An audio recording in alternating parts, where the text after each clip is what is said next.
A lot of this isn't going to make sense to you, and I'm sorry about that.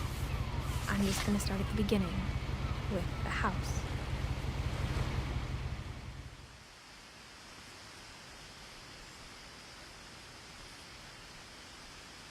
Someone had put up a chain link fence, but it looked like I wasn't the first person to hop it.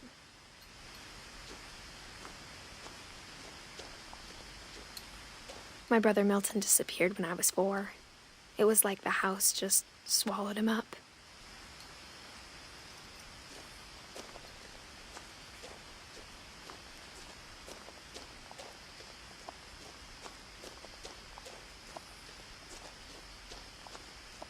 I lived here until I was 11, but I wasn't allowed inside half the rooms.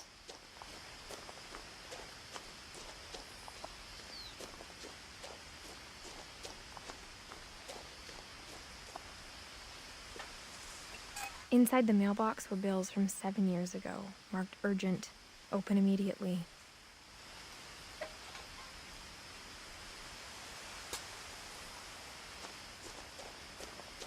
I hadn't been back since my brother Lewis's funeral.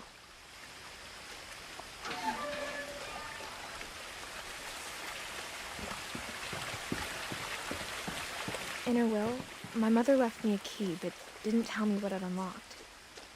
Maybe she thought I'd know, or she thought that the mystery would be enough to bring me back.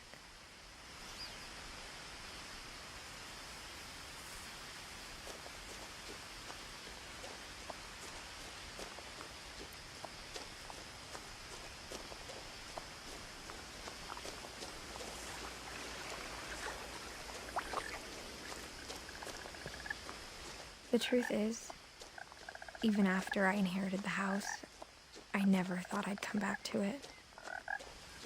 But now I had questions about my family that only the house knew the answers to.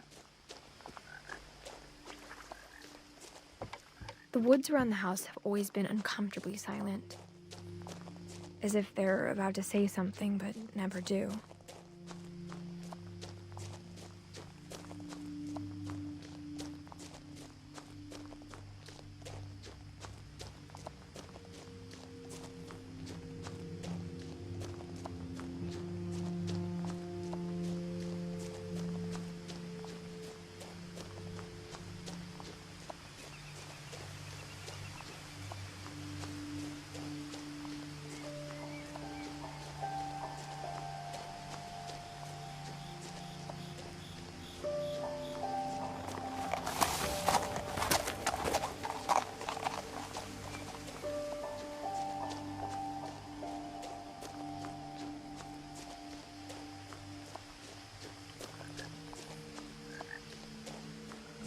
No one had driven this way in a long time, but I saw a few hoof prints.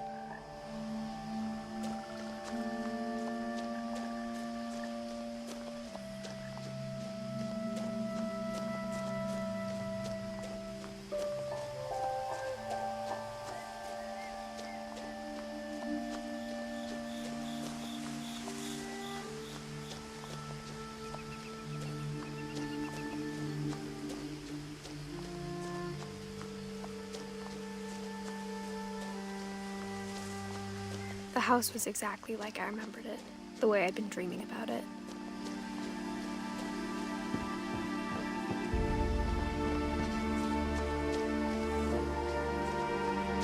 I asked Edie once about the dragon in the pond. She said it had killed her husband. I was 6. It seemed like an odd joke to me even then.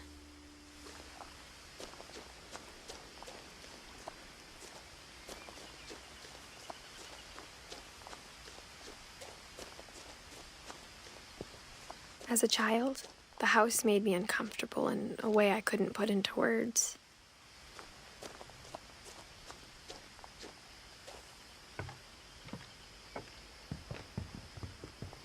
Now, as a 17-year-old, I knew exactly what those words were.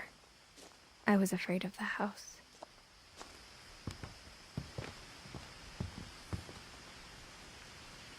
I hoped the key might unlock the front door.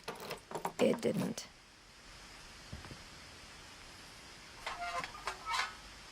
Looking in, I felt like the house itself had been waiting for me.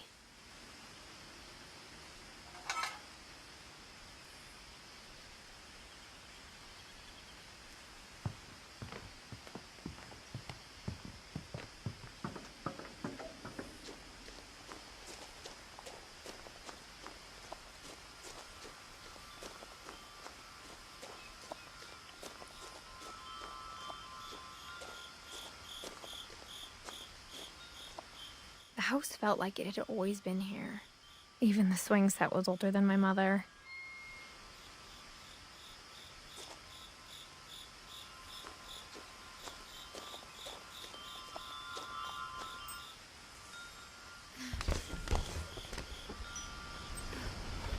Crawling through the doggy door used to be a lot easier when I was 11. The power had been turned off the night we left.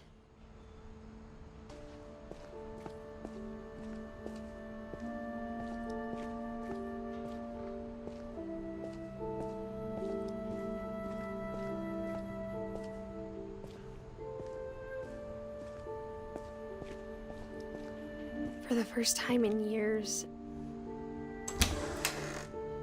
I felt like I was home. But instead of a family, there were just memories of one. Like how only one restaurant would deliver to our house, so we had Chinese a lot. Or how after Louis started working at the cannery, we all got sick of eating salmon. Except our cat, Molly.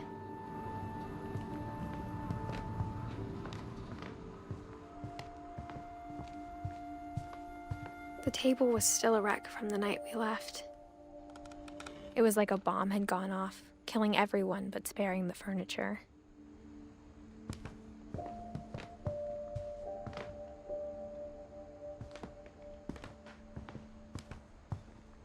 My mom was the only one of us who could imagine Great-Grandma Edie living in a nursing home.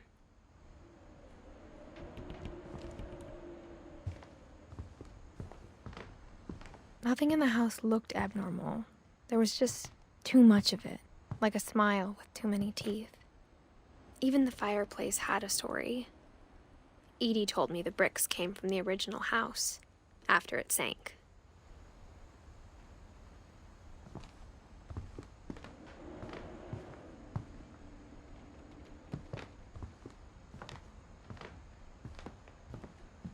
Mom always told me to stay out of the basement, so I wasn't too surprised when the key didn't fit.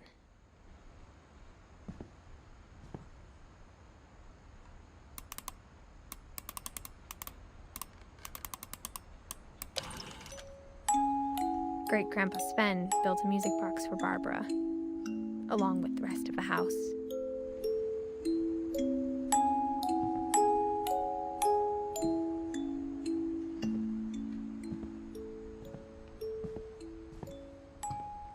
A lot of things got left behind in the whirlwind of that last night. My mom wasn't much of an optimist, but she never stopped believing that my brother Milton was alive.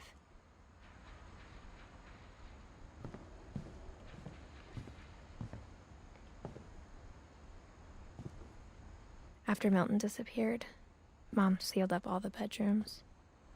Then Edie retaliated and drilled peepholes.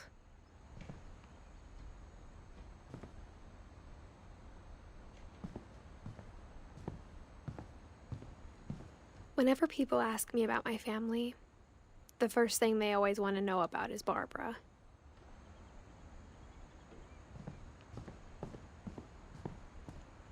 Mom must have locked the third floor stairs on the night we left.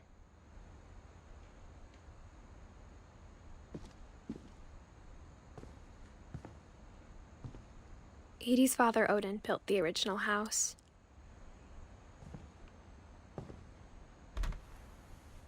Barbara was a child star for 2 years, until America grew out of it.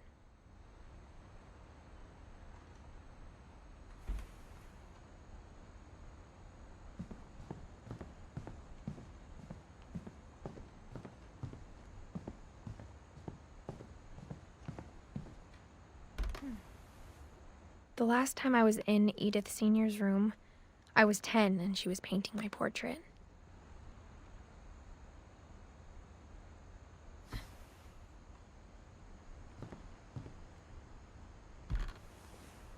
As a kid, I just assumed every house had peepholes and sealed rooms you weren't allowed inside of.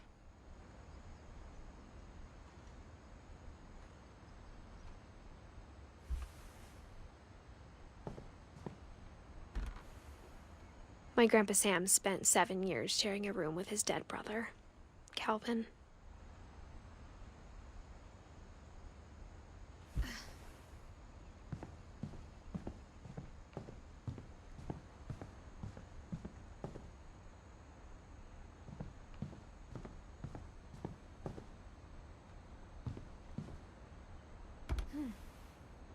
Molly always seemed like a girl I could imagine being friends with, if she hadn't died in 1947.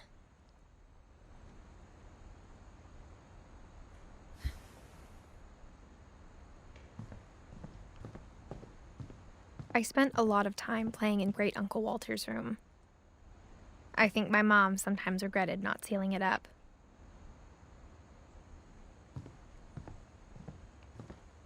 Lewis told me there were secret passages, but I never believed him.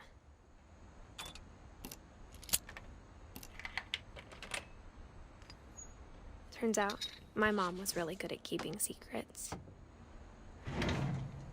Now it was time to find out what my mom had been afraid of.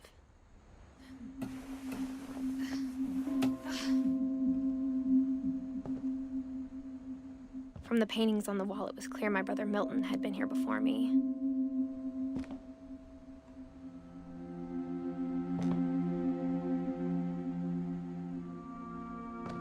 Reading this, maybe it sounds like I had a plan, but I had no idea what was behind that door.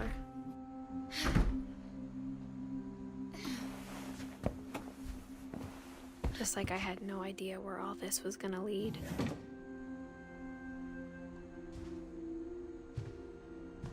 I grew up looking at Molly's room through the peephole. Being inside for the first time, I felt like I'd stepped behind a painting.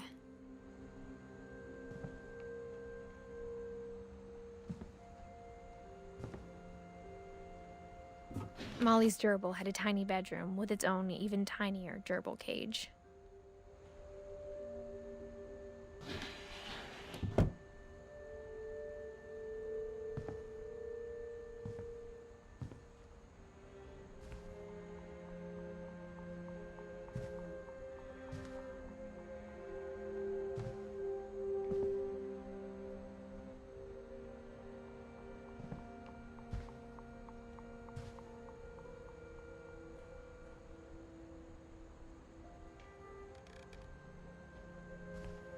I got the sense Edie had spent a lot of time here, before my mom sealed the doors.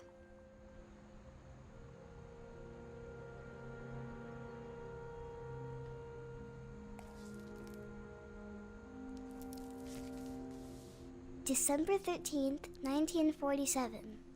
Dear Diary, I'll be gone soon, but I wanted to tell somebody about what's gonna happen. It started when Mom sent me to bed without dinner. I woke up and I was starving, so I looked around for something to eat.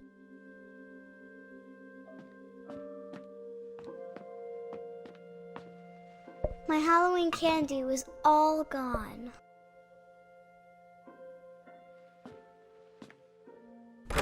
Mom, can I come out now? Sweetheart, it's late. Go to sleep. The gerbil food was dry, but I didn't mind it.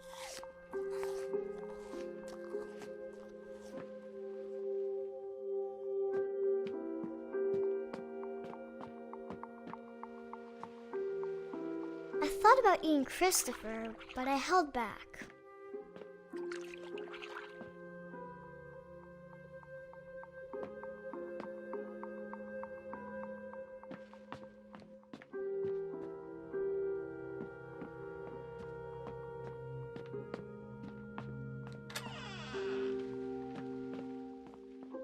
I kept eating and eating.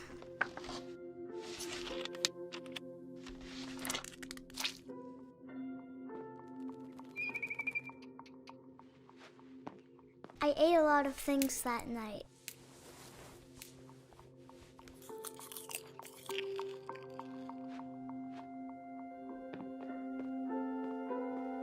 Then I heard chirping outside my window.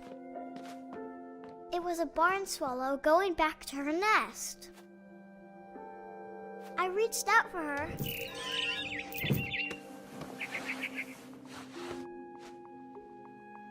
then suddenly, I was a cat.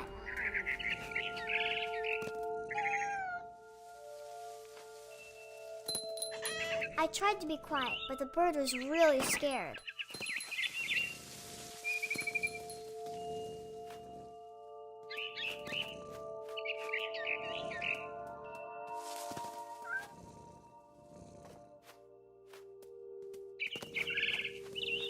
Mom and Dad didn't even look at me.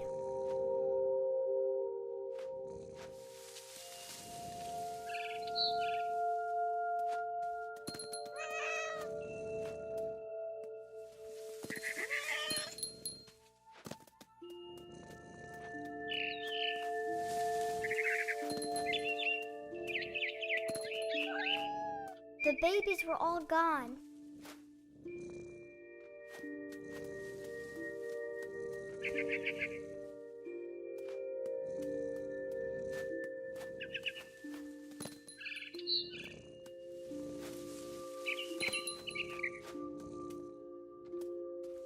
I jumped and I almost got her.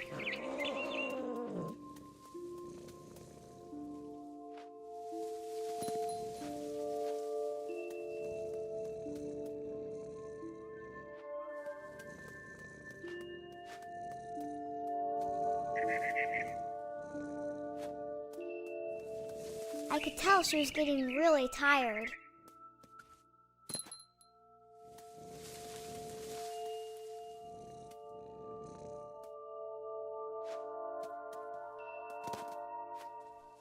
Now I was up in the big tree. I promised Dad I wouldn't climb it anymore. All I cared about was eating that mama bird. I gobbled her up. And suddenly, I was an owl. First, all I heard was the wind. Then I heard little teeth nibbling in the grass.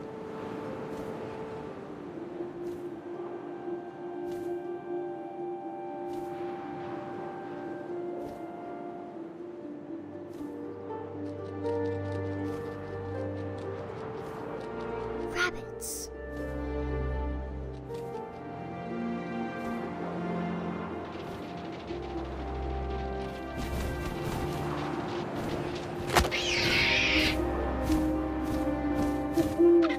I imagined his face looking up and seeing mine through my talons.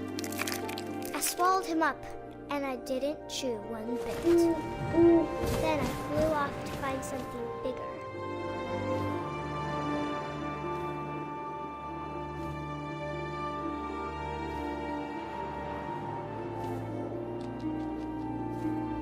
A mama rabbit.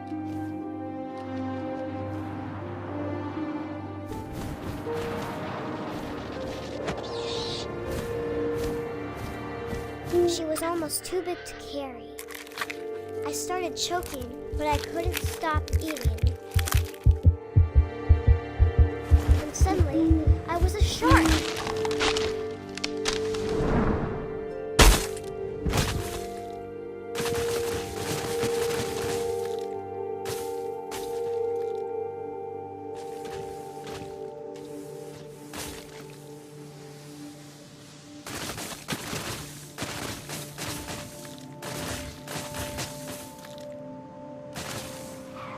I rolled off a cliff and into the ocean. Now, I was hungrier than ever.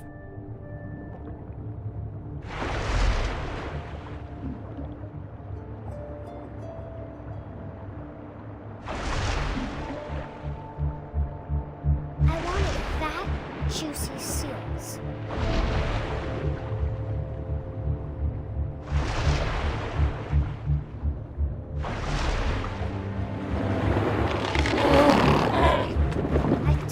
Her flipper, and it tasted really good.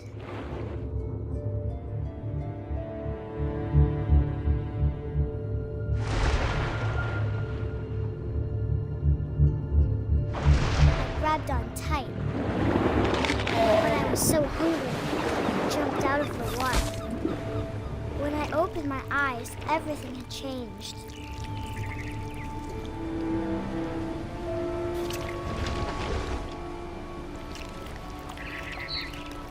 Now I was a monster, and I smelled people everywhere.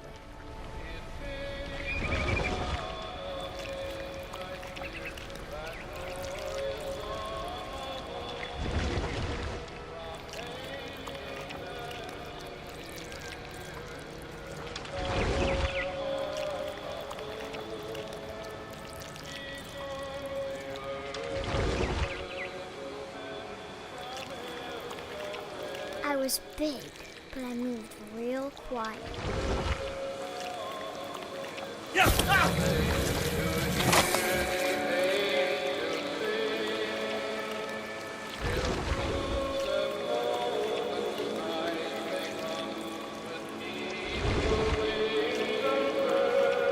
I wanted to stop, but also I didn't.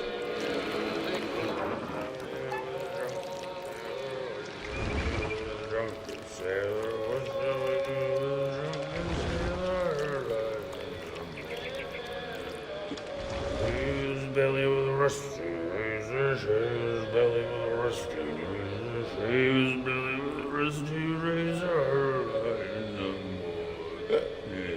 What shall we do with a drunken sailor? What shall we do with a drunken sailor? What shall we do with a drunken sailor? Put him in bed with the captain's daughter, put him in bed with the captain's daughter, put him in bed with what shall we do with a drunken sailor? What shall we do with a drunken sailor? What shall we do with a drunken sailor? Shut with a longboat till he's sober. Shut with a longboat till he's sober. Shut with a longboat till he's sober. What shall we do with a drunken sailor? What shall we do with a drunken sailor? What shall we do with a drunken sailor? Put him in the scuppers with a hose by bottom. Put him in the scuppers with a hose by bottom. Put him in the scuppers with a hose by bottom. What shall we do with a drunken sailor? What shall we do with a drunken sailor? What shall we do with a drunken sailor? Heave-ho, she rises, heave-ho, she rises, heave-ho, she rises in the morning.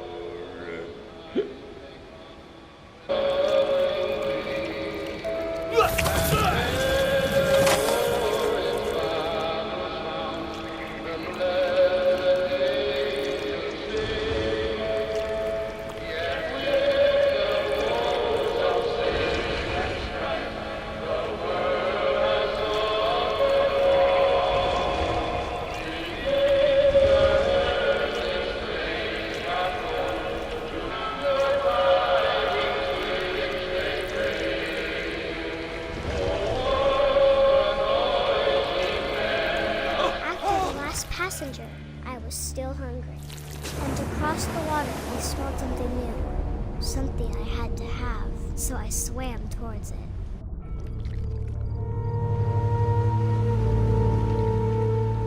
I slithered onto the sand, and the good smell went into an old pipe.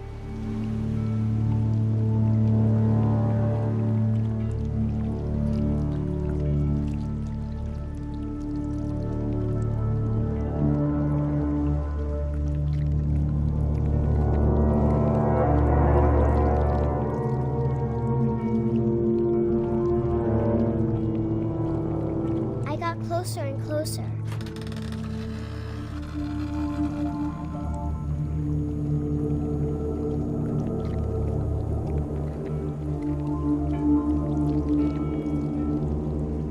All of my stomach started growling. And suddenly, I was me again. I held my breath for a long time, but I couldn't hear anything. I think it's waiting for me to fall asleep. But it's not going to wait much longer. It needs to feed, and we both know I will be delicious.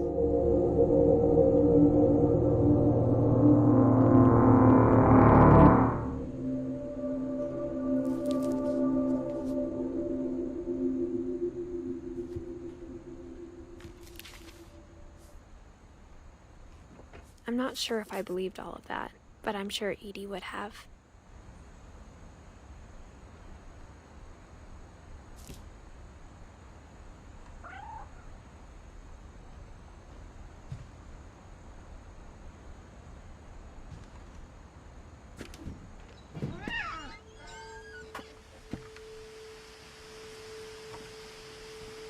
This will be obvious later, but my mom never told me any of these stories. Edie would have, but Mom didn't like bringing up the past. Though, when we adopted a stray kitten, she was the one who named it Molly.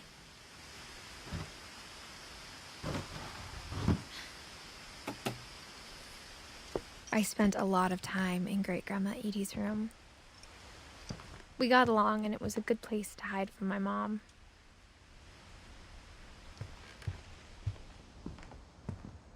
Her room was like a museum.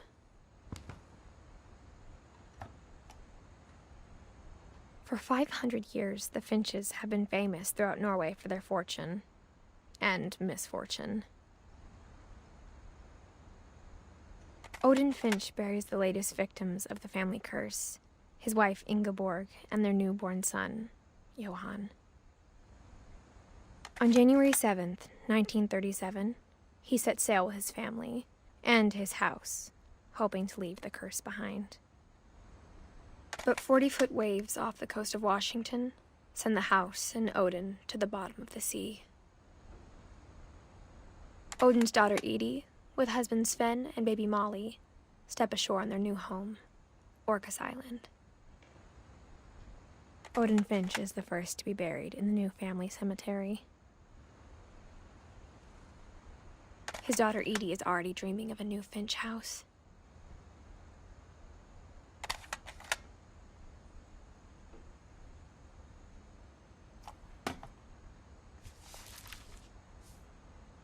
Whatever's wrong with this family, it goes back a long ways.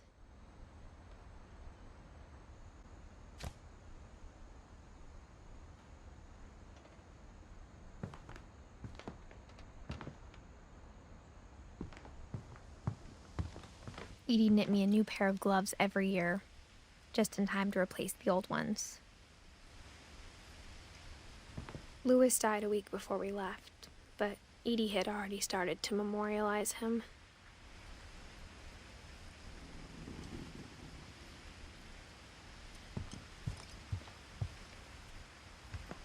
Edie gave a big interview about a mole man living under the Finch house.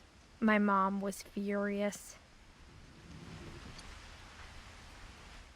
I hadn't thought of myself as Edith Jr. for a long, long time.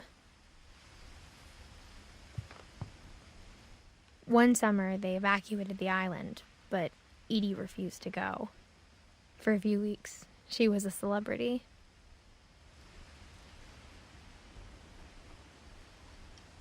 When Edie told people Sven was killed by a dragon, she could also have said he was building a dragon-shaped slide that collapsed. She could have, but she didn't.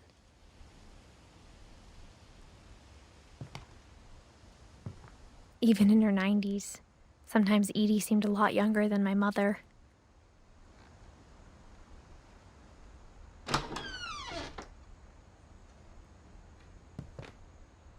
The only trace Grandpa Sam's first wife Kay left on the house was the pink bathroom.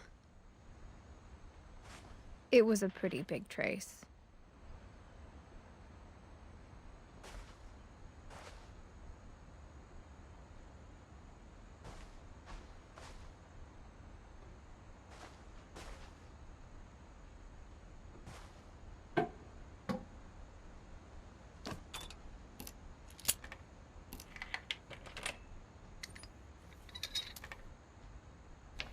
There's a secret in this bathroom. It's in the last place you would look. It isn't in the cupboard. It's hidden in this book.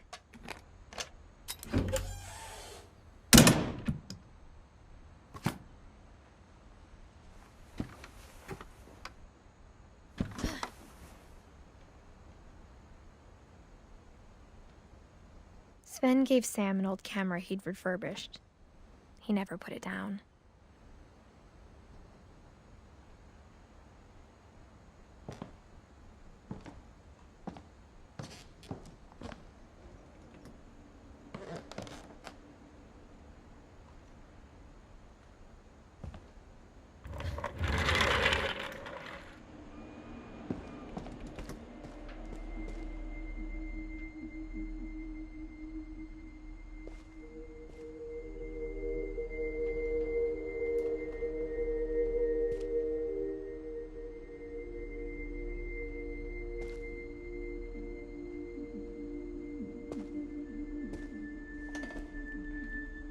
I knew Grandpa Sam had a twin,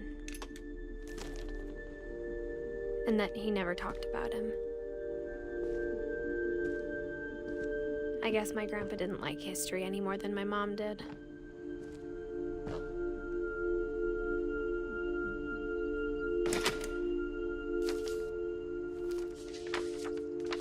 How I Want to Remember My Brother by Sam Finch. The thing I remember is that when he made up his mind, that was it. My brother said he'd die before he ate another mushroom, and he did.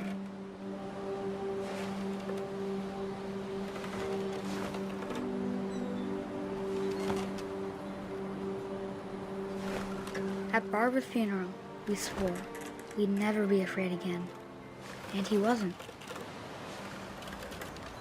I think Calvin always wanted to fly.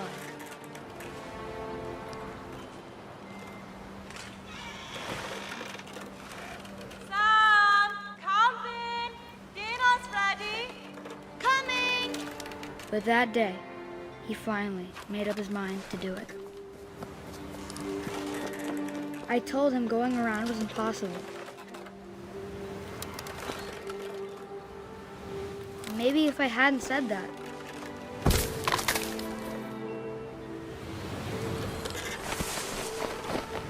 Calvin! I'm not gonna tell you again! Maybe if the wind hadn't picked up. Then maybe he'd still be there. But I doubt it. I think he'd already made up his mind.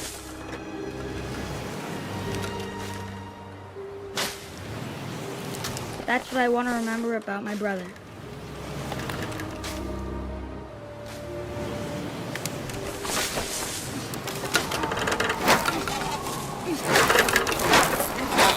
The day he made up his mind to fly.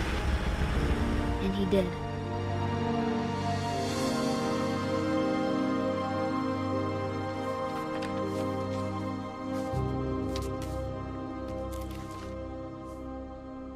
Calvin's story felt strangely familiar. When I was younger, I remember trying to do the exact same thing.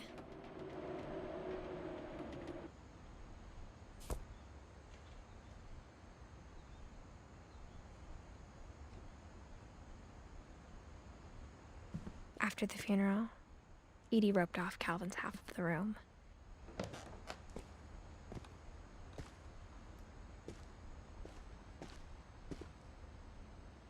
Mom said Grandpa Sam enlisted at 18 and never set foot in the room again.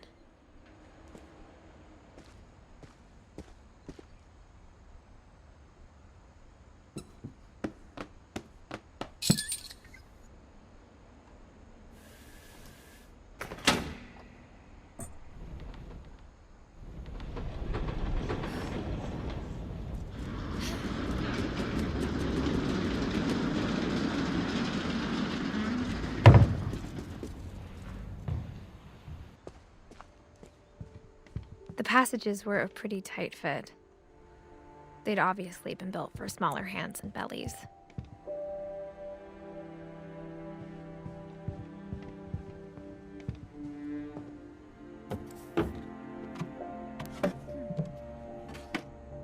Growing up, I always thought of Barbara as a child star.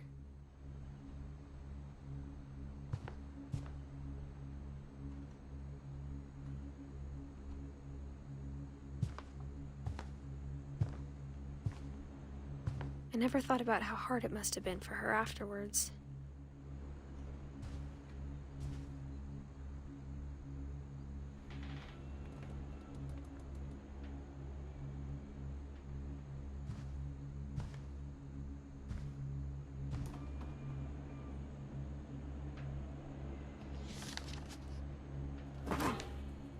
Of all the stories people wrote about Barbara's death, I'm surprised Edie saved this one.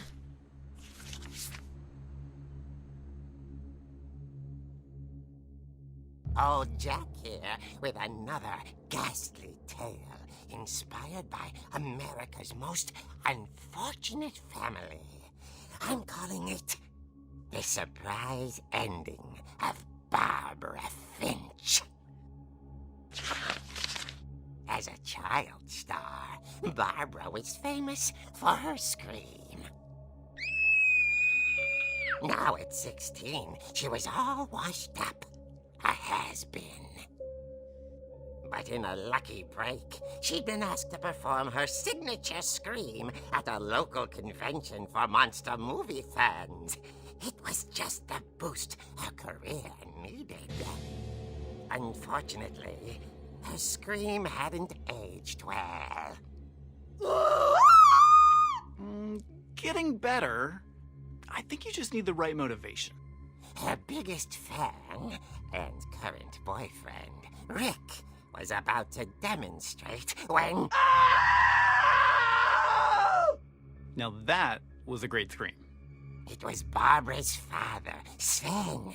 He'd slipped into a table saw and had to be rushed to the emergency room. So Barbara got stuck babysitting her youngest brother, Walter. Her convention comeback was cancelled. Okay, I'm hearing frustration, but I'm not hearing terror. What if I tried... A gang of hoodlums in Halloween masks have been terrorizing Orcas Island tonight. Police are urging residents to... That came from the basement. You're right! Also, I loved your delivery on that. Why is your basement door locked? Because my dad likes making puzzles and secret passages. There's a key hidden in the music box. The secret is to keep winding and winding until finally the key pops out. Thanks, babe. I'll be back in a sec. 20 minutes later, Rick hadn't returned. So Barbara went to look for him, right on cue. She reached for the music box. And as she wound the key, she listened for Rick, but the house was silent.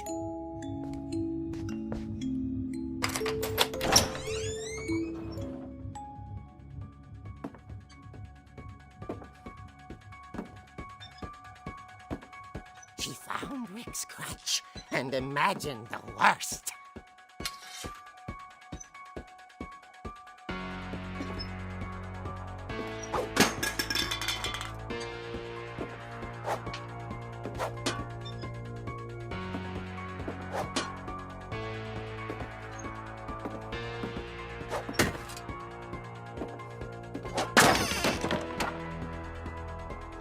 The gang's leader is the infamous Hookman killer, Dr. Carl Hamill, who impaled and then ate his family 10 years ago tonight.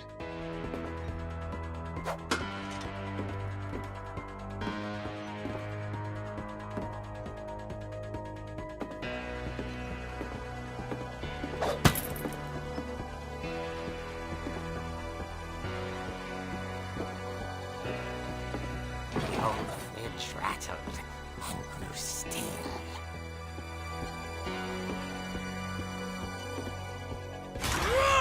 Oh dear! Oh! Rick? Barb, relax. I was just trying to scare you to help you find your scream. Well, I'm not scared, Rick. I'm furious. Then act furious. All I'm getting from you now is that you're hurt and confused and She threw him out, but she kept a little something to remember him by. Barb, have you seen my other crutch? And she was still holding it when she fell asleep watching the late picture show. Hours later... Barbara! Walter, what's going on up there? Ah! Okay, I'm coming up, but if this is a trick, you're dead, Walter.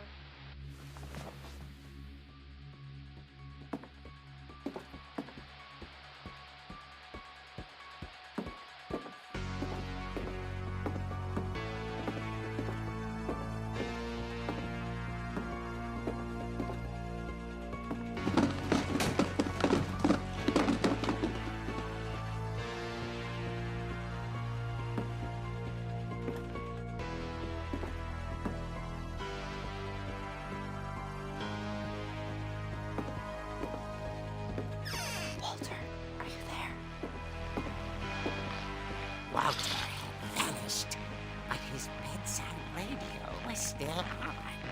Orcas Island police describe the man as 6 feet tall, with a steel hook for a hand.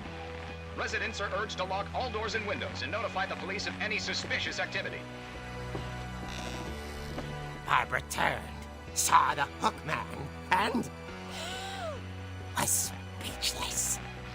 He was quite smashing.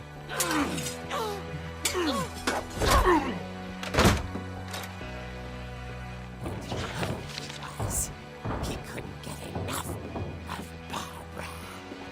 Okay, Barbara, there's gotta be another way out of here.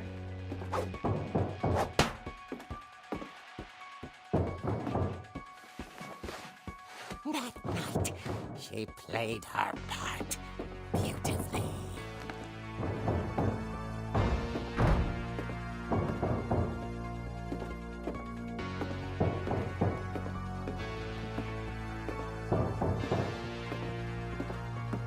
Molly's door hadn't been opened in years. The hinges groaned.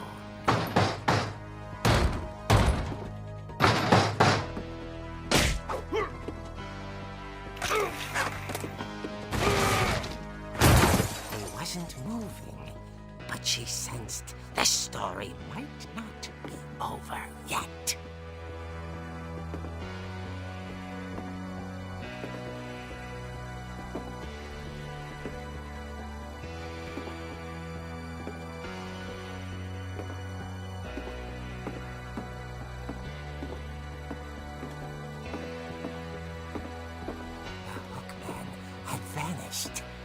She listened for his breathing, but all she heard was...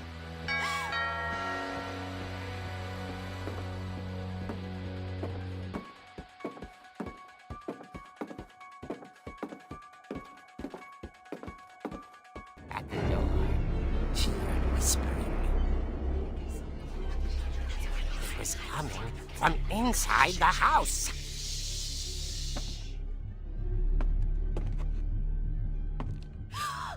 Oh dear.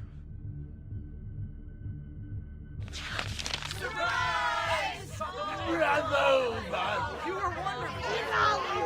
monsters had come to surprise her. For Barbara, it was a dream come true. Then she saw what kind of monsters they were, and she realized what was about to happen. She was going to be famous. And with her final breath, Barbara Finch gave the performance of her life.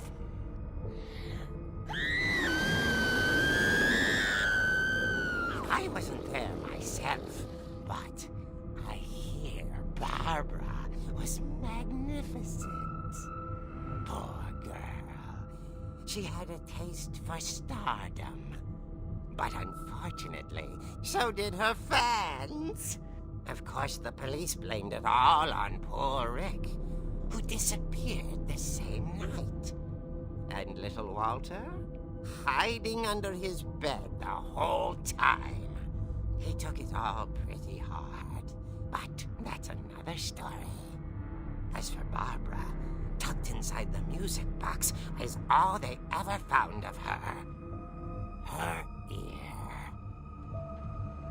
Now that's what I call a real eerie tale.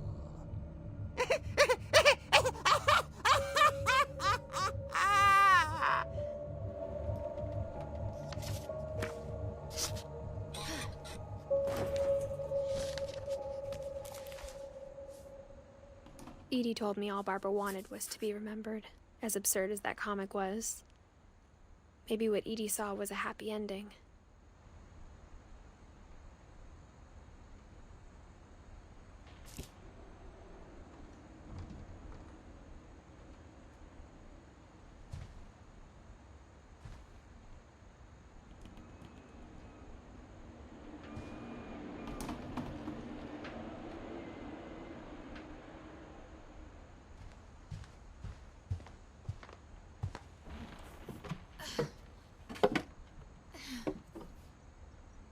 I guess now I know why Mom didn't like me playing with the music box.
Mom said the basement was off limits, unless I wanted another tetanus shot.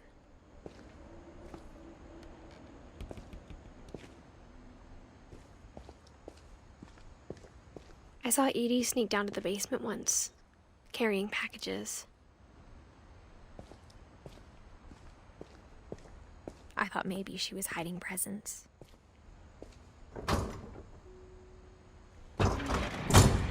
It turned out she was hiding a lot more than that.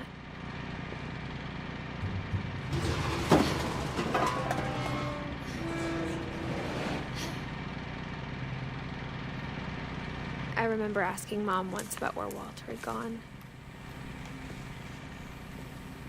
She said after Barbara died, he got as far away as he could. If there's a pattern in all these stories,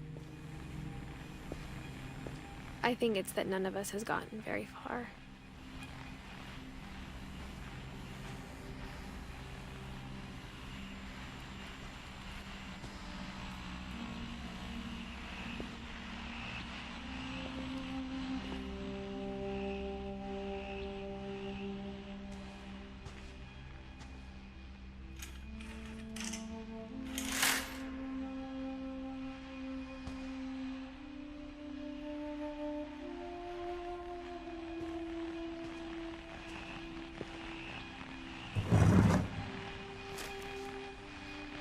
Goodbye, everyone.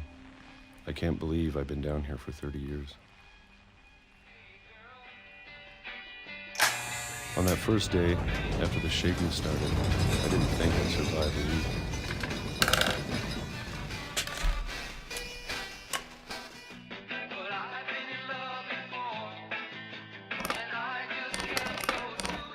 But after a few days, I settled into a routine. That's what kept me sane. Having a schedule, living for today. I always expected to be dead tomorrow. But if you wait long enough, you get used to anything.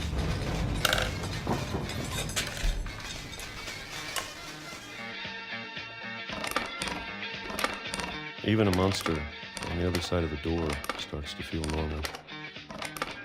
Almost friendly.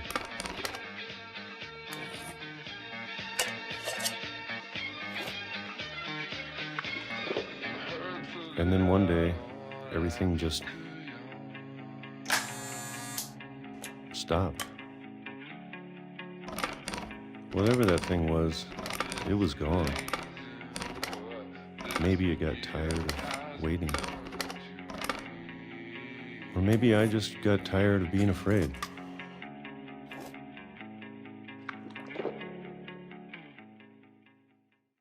It's been a week now, the longest in 30 years. I'm done waiting. I have to leave while I still can.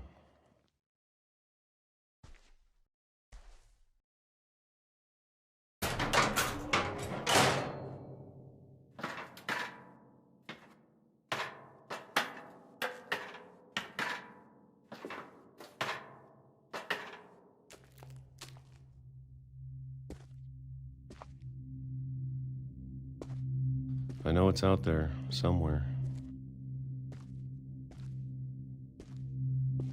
Whatever killed Barbara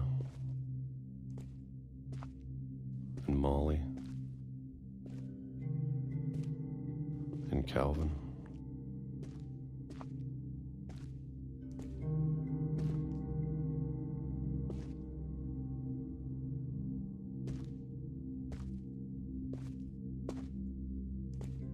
Maybe this is all a mistake.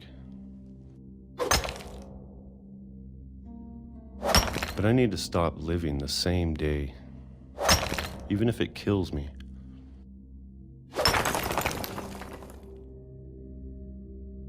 Whatever's out there, I want you to know I'm ready for it. I'm going to appreciate all of it, especially the food. I don't mind if I only have a year left, or a month, or a single week. I'd be happy with one more day. I can already imagine the sun on my face.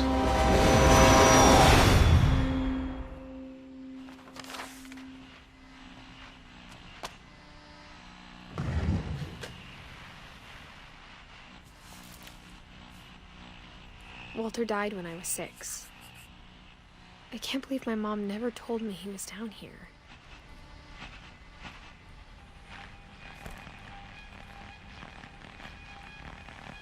I'm sure my mom was trying to protect me.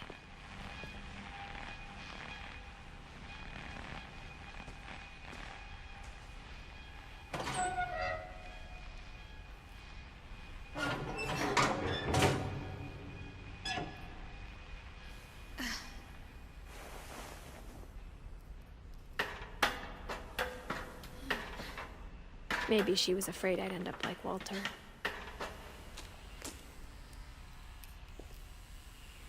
But if she never told me about an uncle under the house, I can only imagine what else she was hiding. I don't want to make the same mistakes she made. Trying to bury something that's still alive.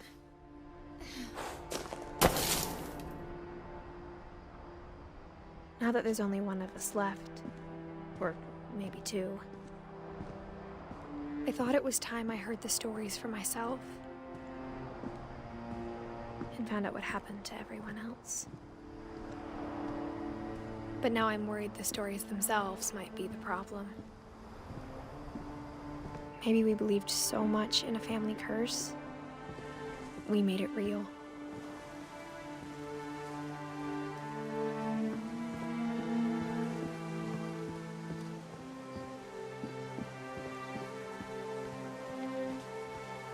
I don't know if I should even be writing this.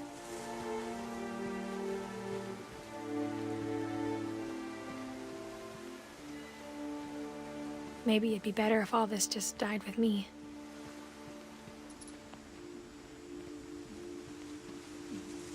But I thought you should know about your family.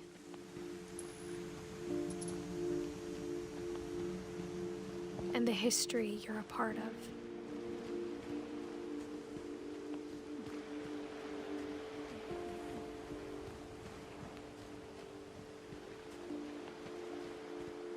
Though to be honest, I feel as lost as you probably do right now. I think the people in these stories believed them, for what that's worth.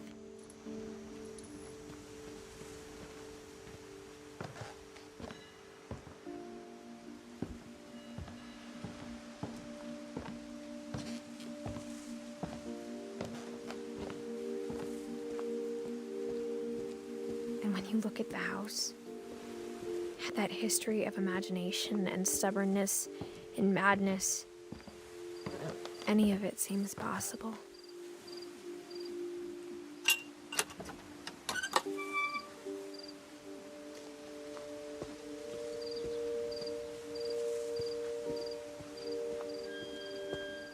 I think we've been surrounded by death for so long, we've just gotten used to it. What kind of family finishes building a cemetery before starting the house?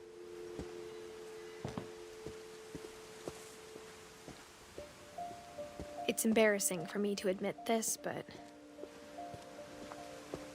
the pet cemetery made me more uncomfortable than the human one.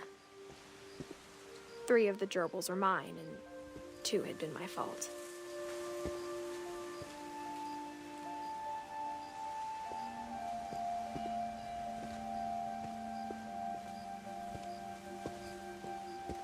Sven built the house, but it was Edie who designed the cemetery.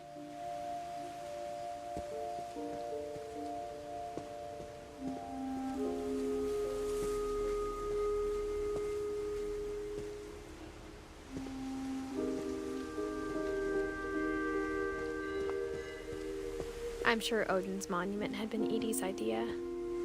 My mom was always trying to move on, but for Edie, the past never went away.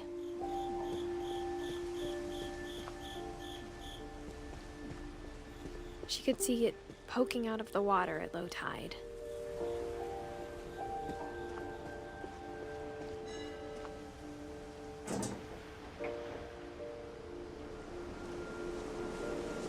Edie said she dreamed about the old house every night.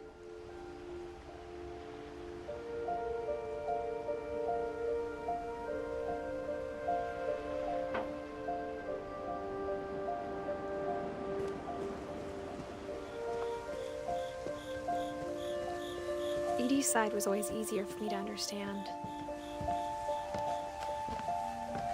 But the older I get, the more I can see where my mom was coming from. Her dad had been pretty strict, but it wasn't enough to save her brothers. She was just trying to do better.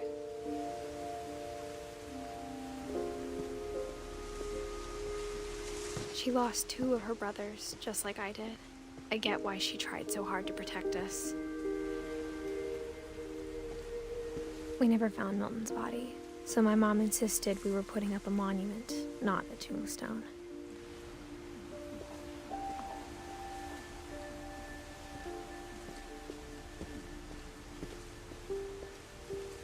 There's so many things I wish I could ask my mom now.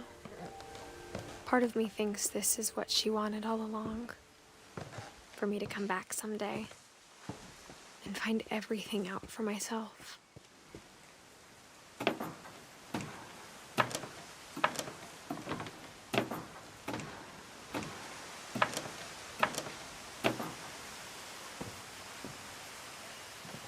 But looking back on it now, if she told me there was going to be so much climbing, I never would have come when I was 22 weeks pregnant.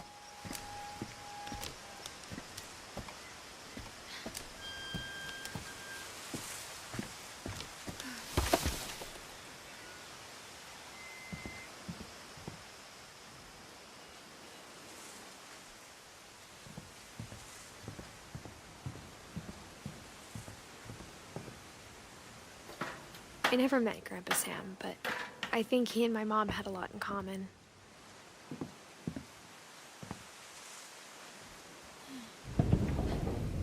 They were both pretty intense. Instead of hiding from death, Sam seemed to go out of his way to meet it.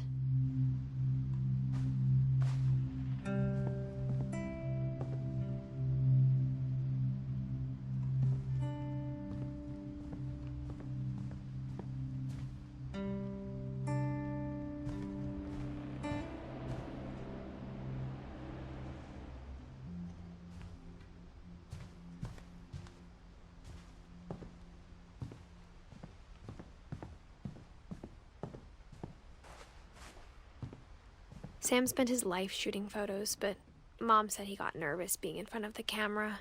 I guess we're all afraid of something.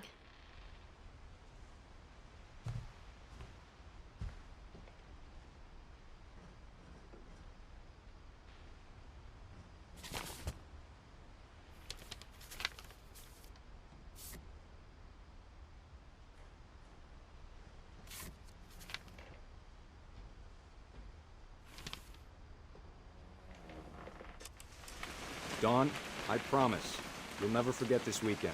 Yes, sir. These memories are gonna last a lifetime. What? Am I gonna have to shoot anything? It's a hunting trip, Dawn. Shooting is strongly encouraged. Perfect. It's gonna rain the whole weekend, isn't it?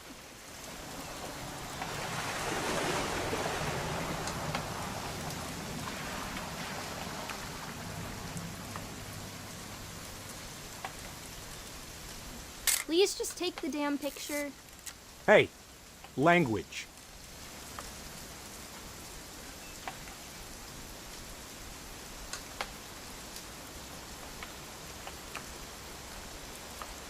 Did you want to get a picture of me or what? I will never forget this weekend, Dad. That's the spirit. Okay, got it. I'm gonna take some pictures, okay? Just be careful. That camera's older than you are.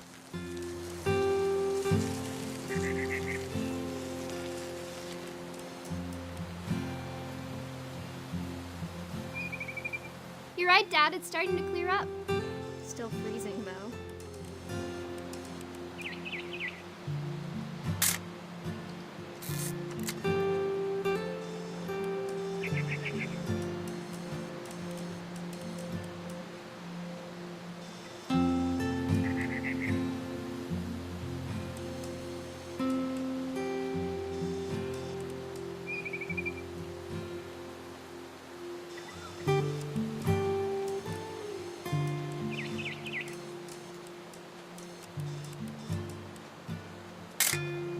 Aw.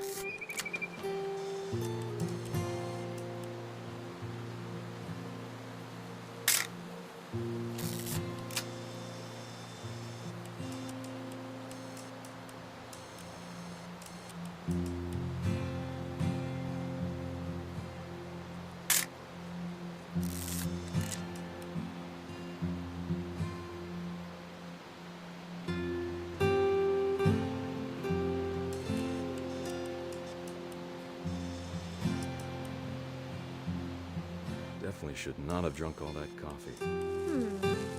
Hold still while I take... Hey! That's a keeper.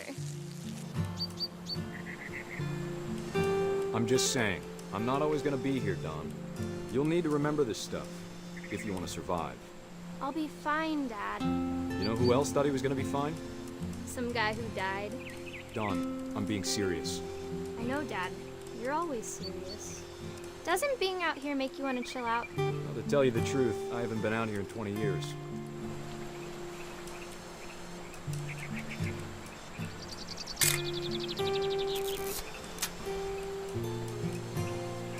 Last time I was with my brother Calvin.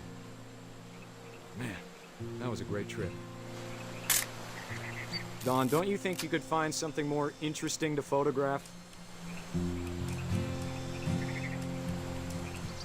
Your grandpa Sven taught us how to fish, how to build a fire.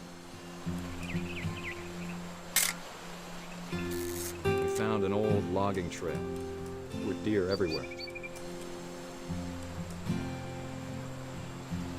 I bet if I could remember where that trail was, we'd spot a buck for you in no time. Give me a minute to check the map.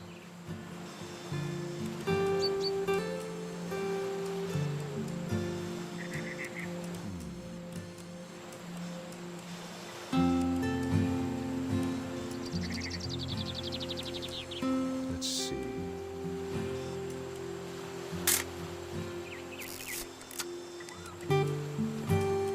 Maybe.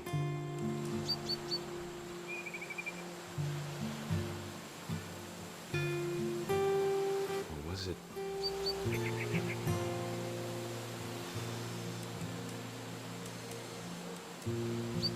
Could have been.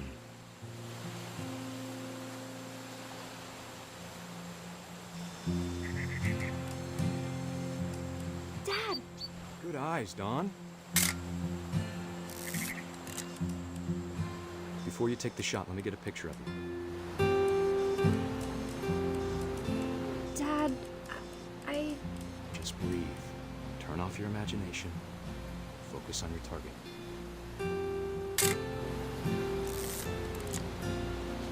Let me get behind you. Do I have to do this? Don, you don't have to do anything. But if you want to survive, you'll need to be strong. Great shot, Don!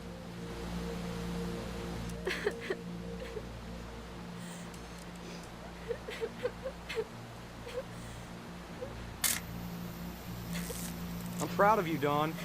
Always remember that, okay?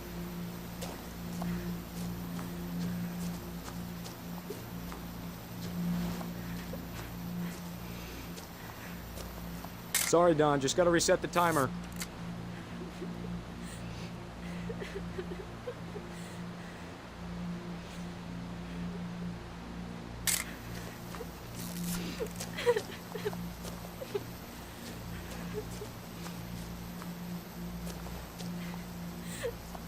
Dad, it's twitching.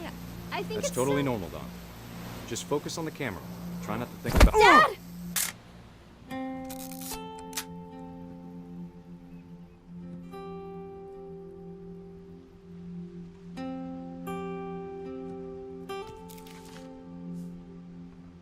all these stories, that's the one I wish most that my mom had told me.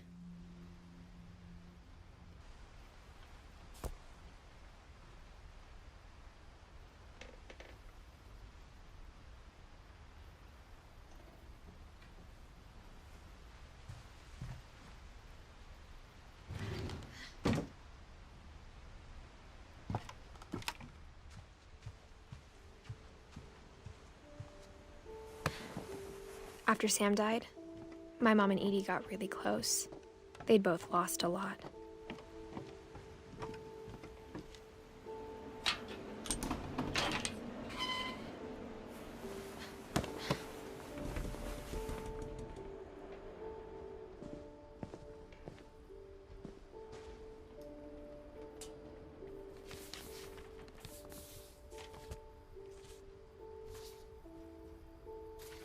Dear Kay, do you remember the way Gregory used to laugh when he thought he was alone?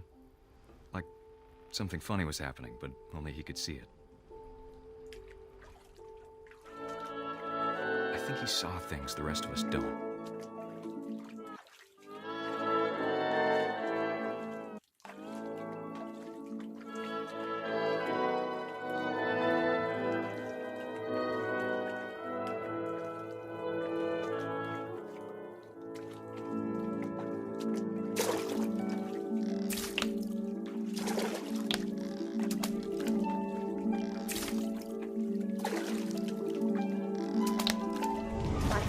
Gregory, it's time to... Hold on, sweetie. Hello? Sam, I told you I don't want to talk right now. I wonder what he saw. What his world was like.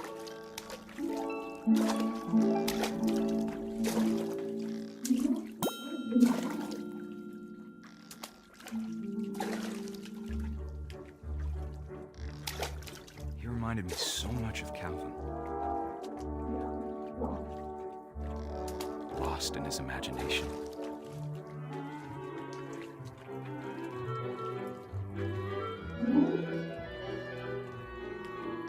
Whatever it was, he saw. It sure made him happy.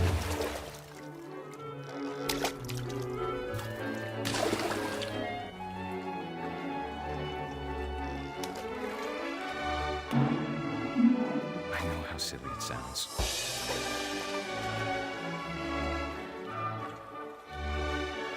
But I worried about a baby being too happy.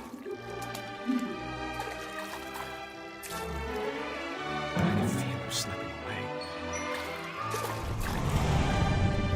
Sorry about that, Gregory. I know you did everything you could. Maybe if I hadn't called that night. Damn it.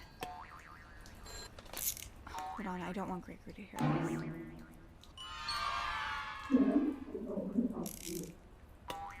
I wish he could have told us about the world he saw.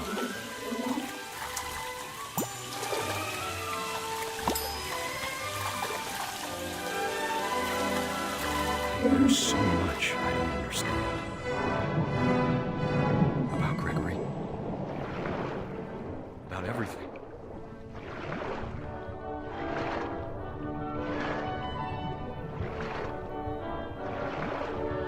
But I know what happened wasn't your fault.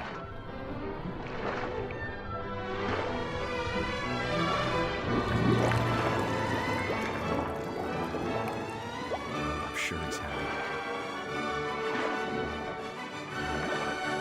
And he'd want you to be happy too. Good luck, Kay. Love, Sam.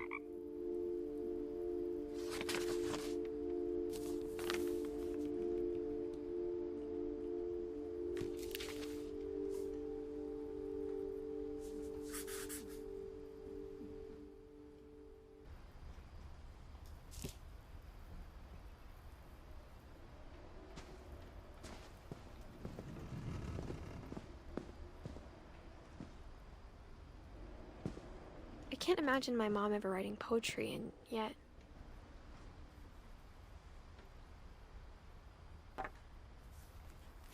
A poem for Gus, who always said the wedding was a bad idea. Our father never hit us kids, at least not very hard, before the day my brother said with teenage disregard that he'd be dead before he'd see a wedding in our yard.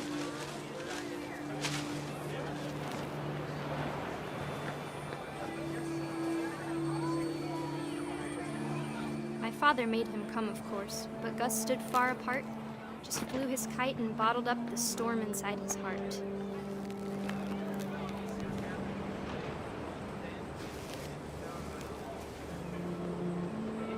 I tried to talk him out of it, but though he'd never met her, we don't need a stepmom were the words that I now pronounce you husband and wife. You may kiss the bride.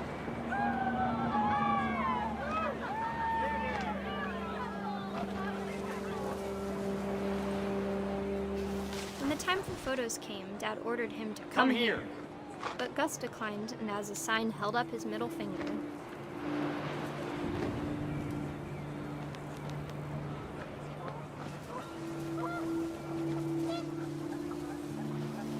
The wind picked up and panicked geese appeared and quickly went.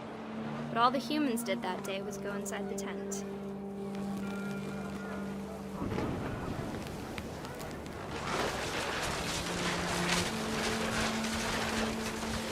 Rain came down in buckets then, but no one seemed afraid that nature might destroy the tent our dad had crudely made.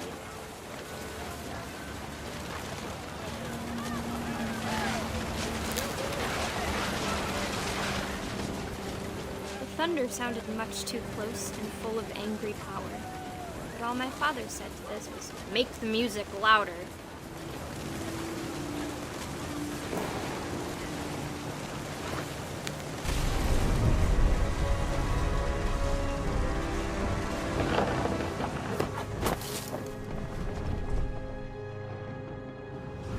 I wish that I could truly say I thought about you on that day.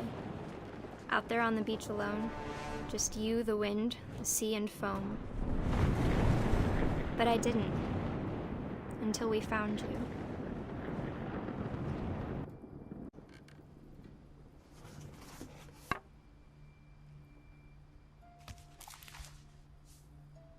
She never talked about him, but Mom told me once if I was a boy, they were going to name me Gus.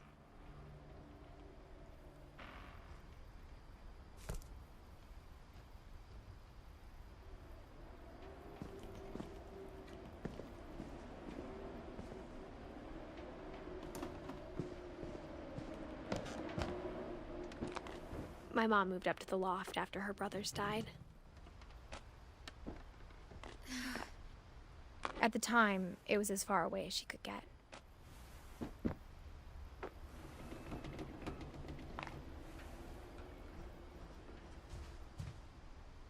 Religion was another thing my mom never talked about, but I think it helped her a lot after her dad died.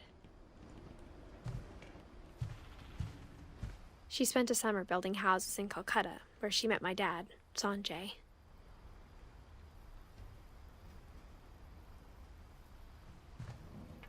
My mom moved to India a week after graduation and got a job teaching English. Louis was born a year later.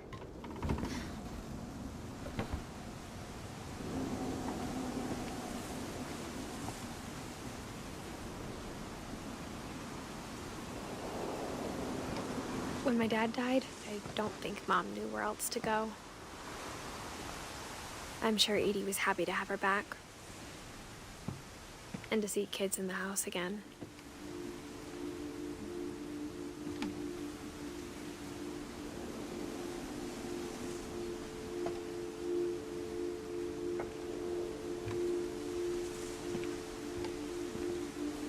The house had to get a little bigger, but Edie was used to that.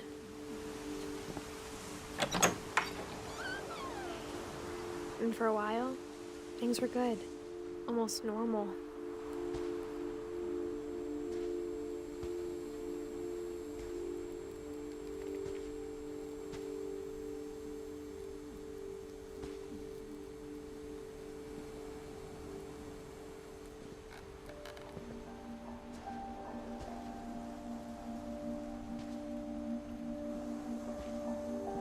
but it didn't last.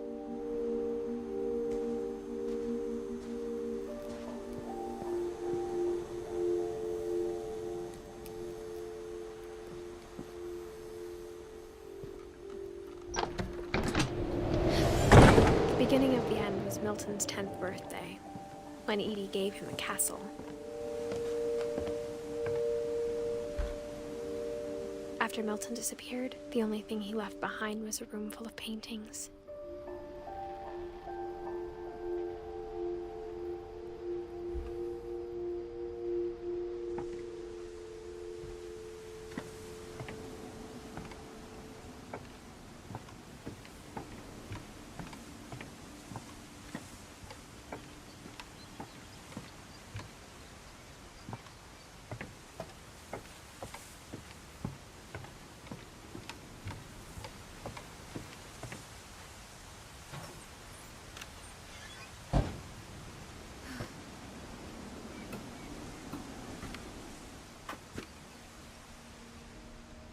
I think Edie was happy to finally have another painter in the family.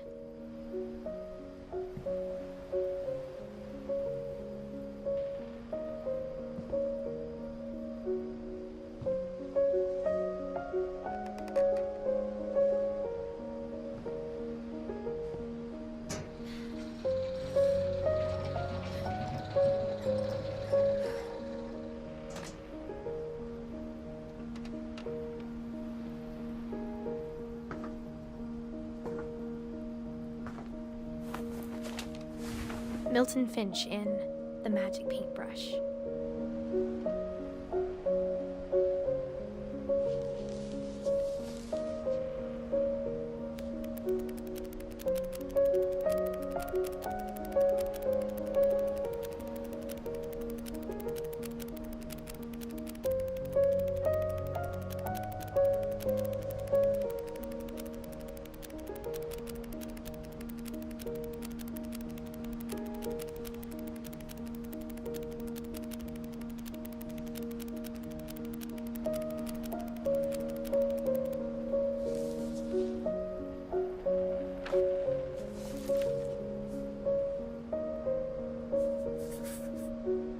I was 4 when Milton disappeared.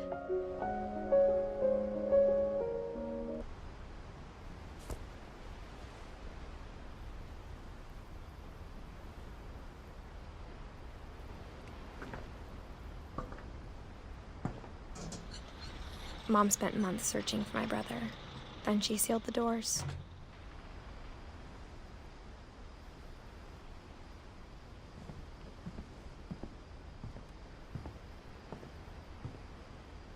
Whatever Milton had found in the house, Mom didn't want it getting out.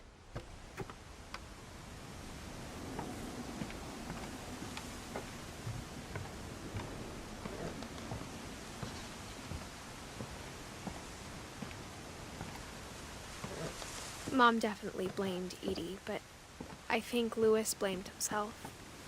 After he graduated, he just spent more and more time in his room, until Mom got him a job at the cannery.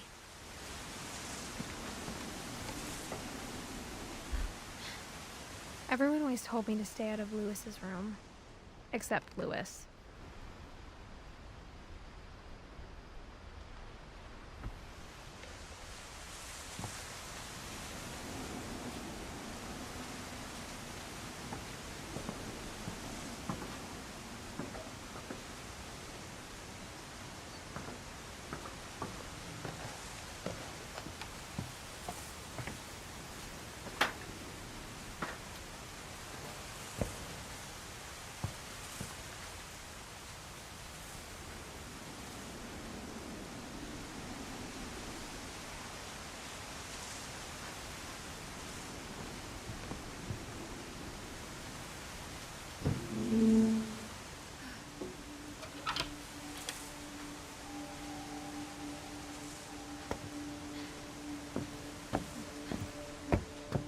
Lewis's room smelled very, very familiar.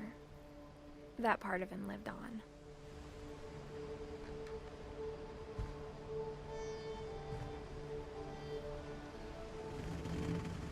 Lewis and I spent a lot of time playing games together, but he was surprisingly bad at them.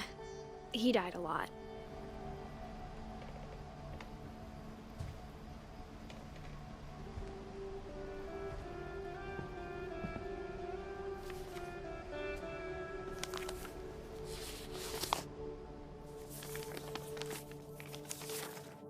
Dear Mrs. Finch, as Lewis's psychiatrist, I can understand your desire for an explanation. As I see it, the trouble began in January, shortly after we convinced your son to seek treatment for substance abuse. Newly sober, I believe Lewis first noticed the monotony of his daily life.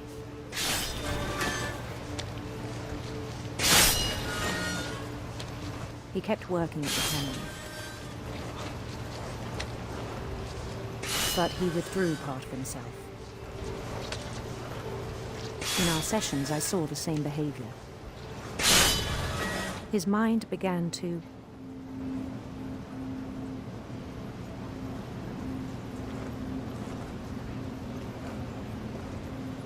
wander.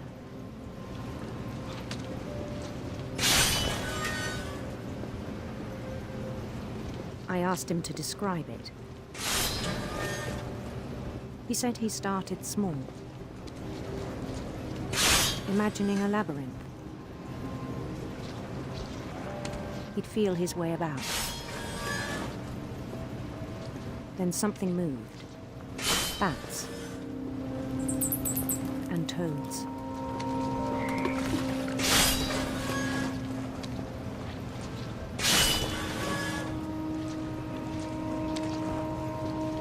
And things that have not names. He knew it was all in his head. But he took it very seriously. I had hoped he'd find himself.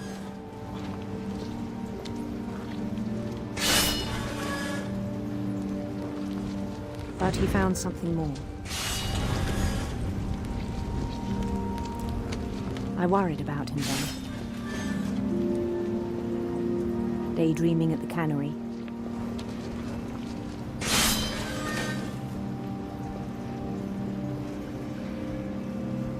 I spoke with his boss. But he said Lewis had become a model employee. Methodical, tireless, focused.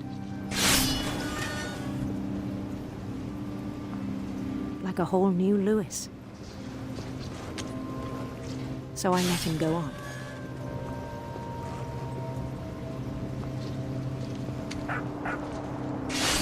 I even encouraged him. It seemed very promising at first.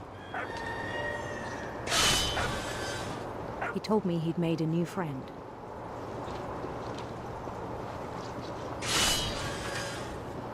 On the edge of a city he named Lewis-topia.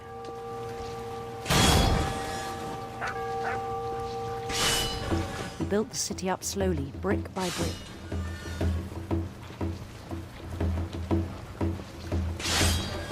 Then he made musicians.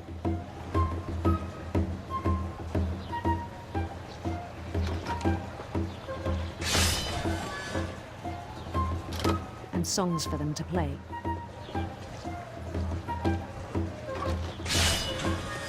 He talked about starting a band. And he was always humming something. Every day his imagination grew stronger.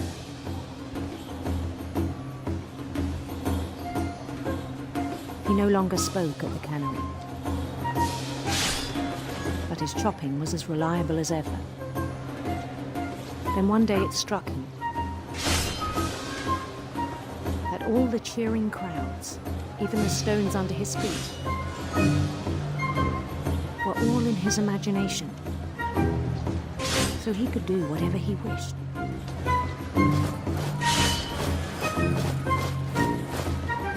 He held an election for mayor. And he won. They begged him to stay, but his mind was already wandering. It became a game for him.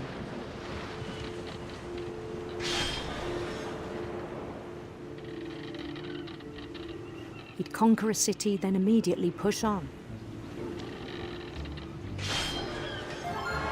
New Louisville.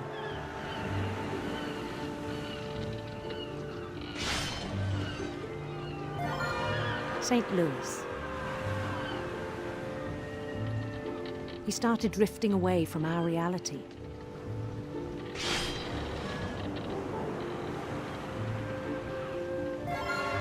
Minneapolis. Until one day he forgot to go home from the cannery. Even as his mother pleaded with him, part of Louis kept sailing on.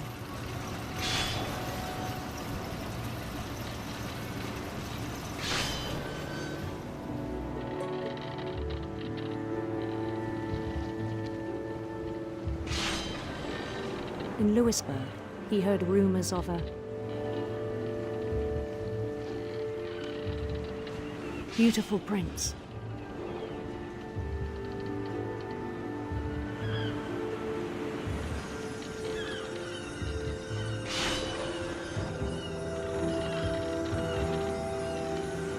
The prince was on his own quest for sinister serpents.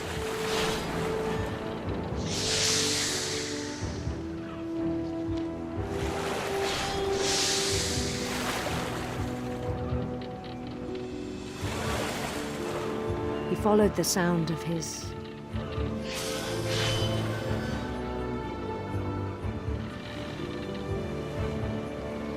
silver harp.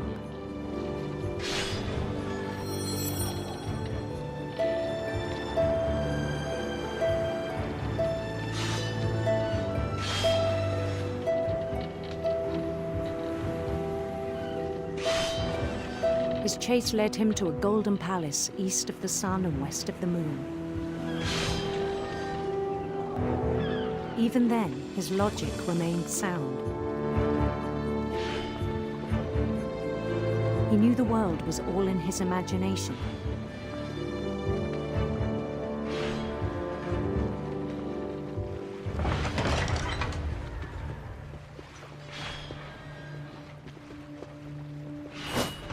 But he was so proud of having created it.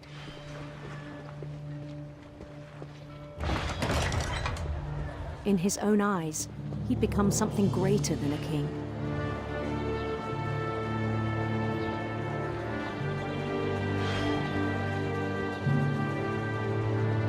For someone who'd never known success in the real world, I think it was overwhelming.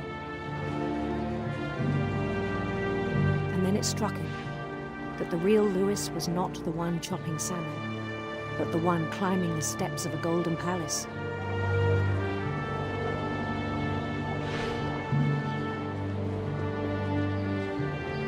My imagination is as real as my body, he told me.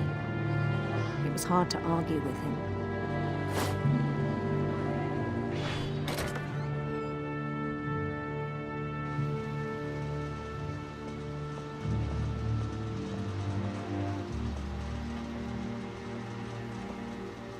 Began to forget the world we know.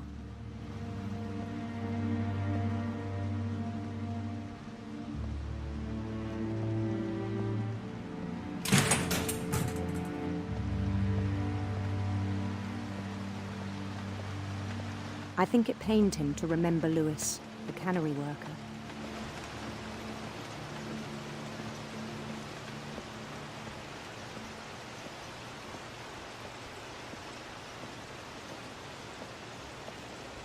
He began to despise the man with a royal contempt.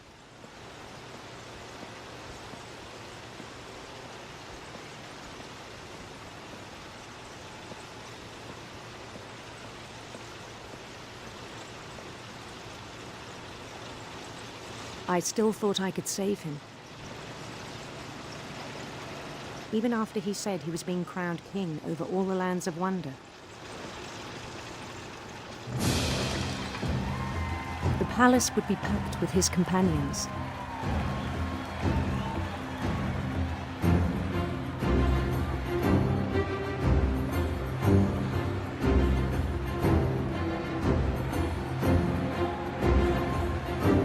including the wise Calico who'd insisted on inviting him.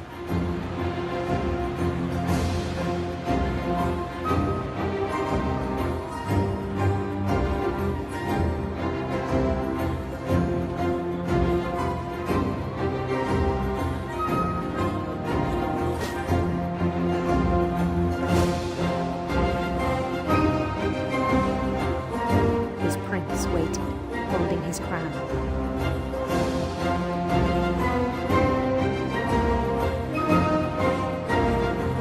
There was only one thing left to do.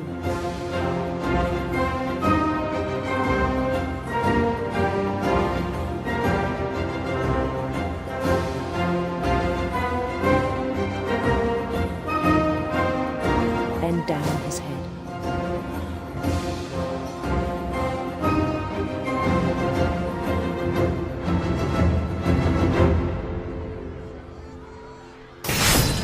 And the rest I think you know. Mrs. Finch, your son was a kind man who will be missed by all of us who knew him.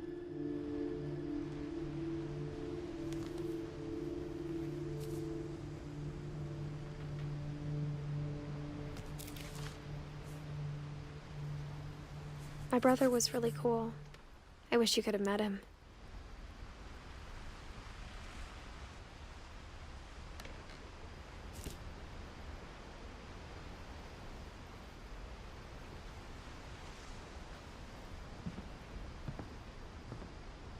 He was so proud of being Indian. I think for him, it was a way to be something other than just a Finch.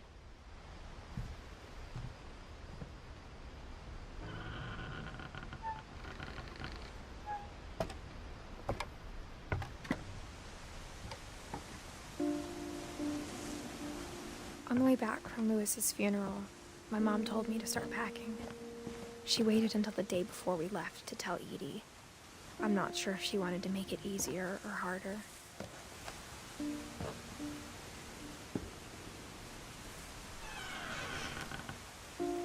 I wish we'd stayed. But I understand why we left.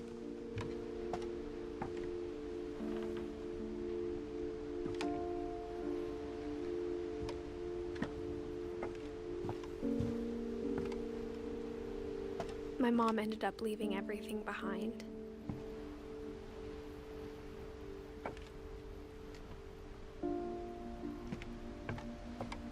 What happened that night had been coming for a long time. Maybe it should have come sooner.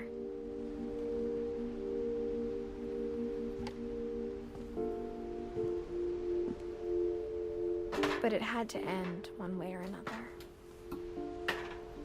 All that's left now is to tell you about that last night.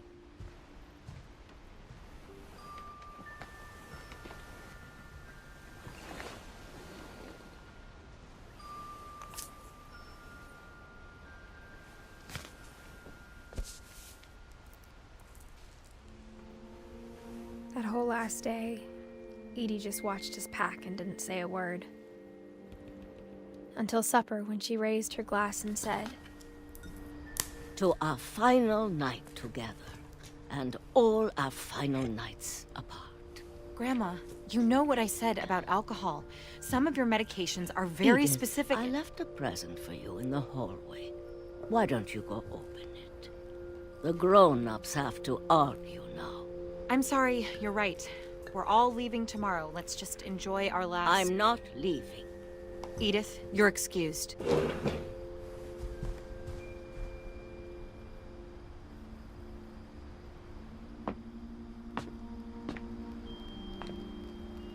The power had been shut off that morning, but Edie always had plenty of candles. When my mom sealed the library, I don't think she knew about the other entrance. Or that Edie had a key to it.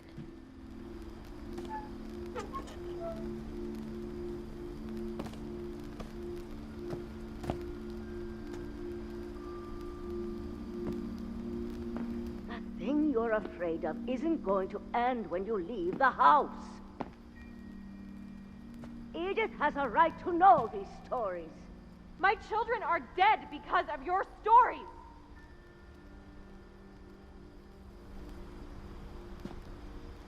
I think it's best if Edith and I leave tonight. We'll have the nursing home send a van for you in the morning, okay?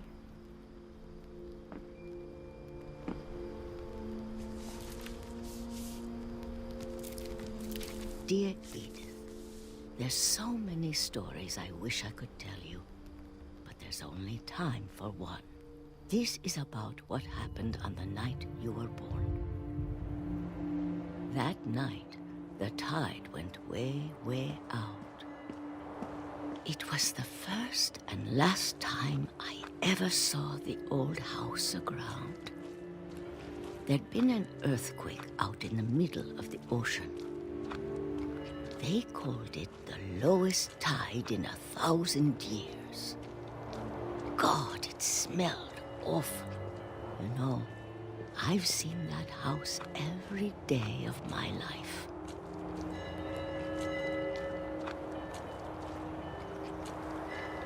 But I never thought I'd go back to it. When the fog rolled in, I lost my way.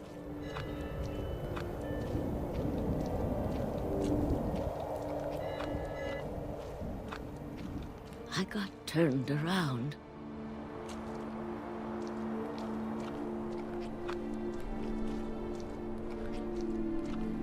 I started seeing things.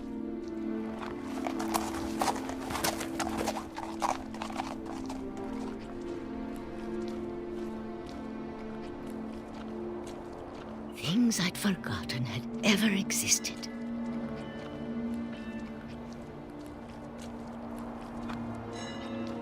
But when I saw them, they felt like old friends. That night, a lot of things came back to me.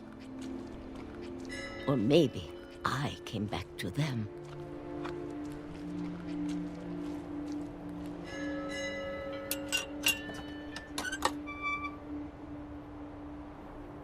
Things I can't explain, but that I need you to try and... Edith, what are you doing in here?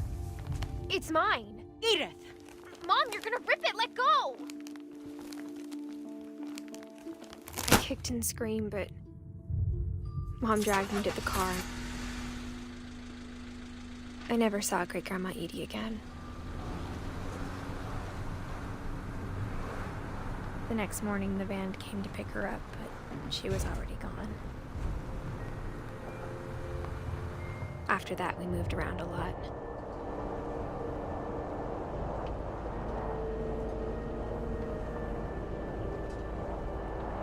We both tried to make the best of it.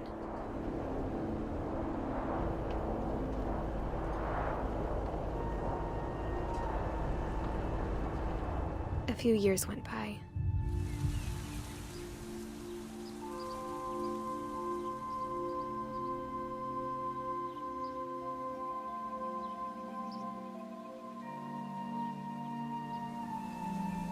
My mom didn't like to talk about it, but she started getting sick a lot.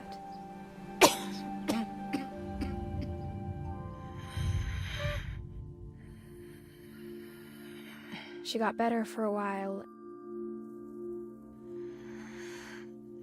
and then she didn't. And then I was alone.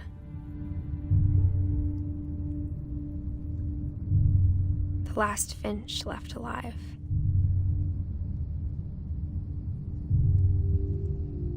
Until I found out about you.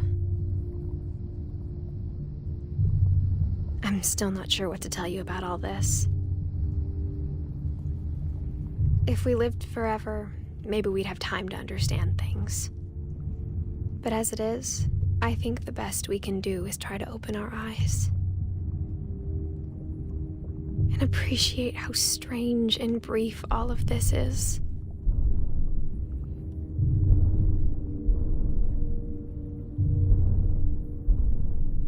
This journal was supposed to be for you.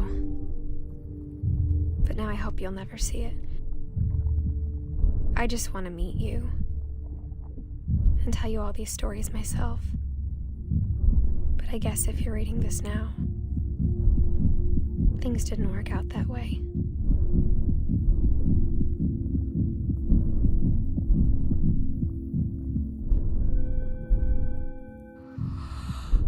This is where your story begins. I'm sorry I won't be there to see it. It's a lot to ask, but I don't want you to be sad that I'm gone. I want you to be amazed that any of us ever had a chance to be here at all. Good luck.